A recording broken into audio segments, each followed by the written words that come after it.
tiisin kahit mabigat man sa pakiramdam. Tulak palayo para makaahon sa kahirapan. Wala man ako. Sa inyong paglaki sa aking puso, kayo ay mananatili. Masakit man sa akin ng malayo ay kakayanin ko. Sa kadahilan ng ayaw kong maranasan nyo, ang mga naranasan ko mahal. Mahal ko kayo. Para sa inyo to. Ito palagi ang tumatakbo sa isip ng OFW. Ikaw ka sa'yo. Magtatatlo ako nang umalis ang nanay ko. 4 kami at ako ang bunso. Sa mura kong edad ay kinaya ko dahil ang pangako ni nanay, babalik ako. Pinanghawakan ko at panghahawakan ko dahil naiintindihan ko. Magtatatlo ako na umalis ang nanay ko. Pinatulog lang kami at saka tumungo. Ang daming tanong na sa aking isipan ay tumatakbo tulad ng hindi kaya ako natulog, mananatili ka ba? Kung nakita mo kayang mula ng aking mga mata at dumuduha, tutuloy ka pa ba? Kung nalaman ko bang mag-a-abroad ka at makiusap ako huwag ka nang umalis, papayag ka ba?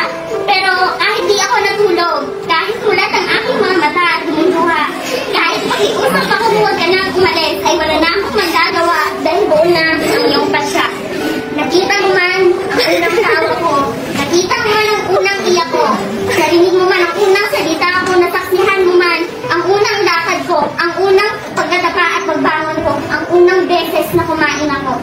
Pero wala ka sa unang araw ng pagpasok ko sa eskwela, wala ka sa unang pagpupulong kasama si maestra, wala ka ng unang sinabitan ako ng medalya, wala ka sa pagtatapos ko sa elementarya, hindi ako nanunumbat. Pero Nay, kailangan kita, pero hindi din kong intindihin dahil para sa amin, kaya nandiyan ka.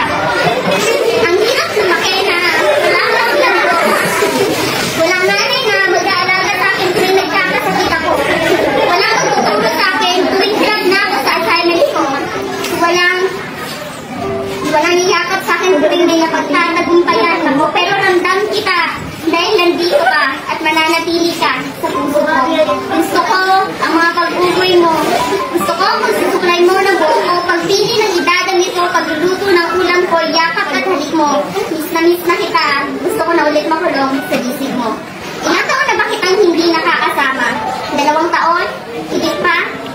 Kaya tuwing umuwi ka, isinasalubong kita ng mainit na yakap dahil gusto kong sulitin ang mga panahong huli kang makasama dahil hindi sapat ng 10 araw kapalit ng panibagong 2 taon mo sa ibang bansa. Gusto kong magtampo.